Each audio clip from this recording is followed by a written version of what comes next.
Les lois burundaises, en l'occurrence la constitution du Burundi, prônent l'égalité entre les hommes et les femmes. Toutefois, des lois et certaines pratiques discriminatoires à l'égard des femmes et filles burundaises existent dans presque tous les domaines de la vie nationale. On peut citer ici le décret-loi numéro 1/024 du 28 avril 1993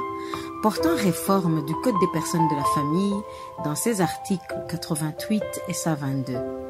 Le décret-loi numéro 1/037 du 7 juillet 1993 portant révision du Code du travail à son article 123, la loi numéro 1/013 du 18 juillet 2000 portant réforme du Code de la nationalité, le décret de loi numéro 1/013 du 11 mai 1990 portant Code général des impôts et taxes. Toutes ces dispositions réservent à la femme un traitement inégalitaire dont les répercussions dépassent de loin le cadre de ces dispositions. Ainsi, la disposition de l'article 122 du Code des personnes et de la famille qui fait de l'homme le chef du ménage est un vestige de la société traditionnelle,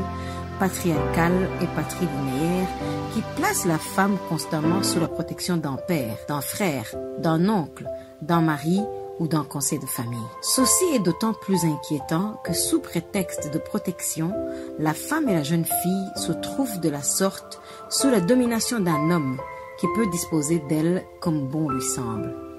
Cette injustice prévaut au Burundi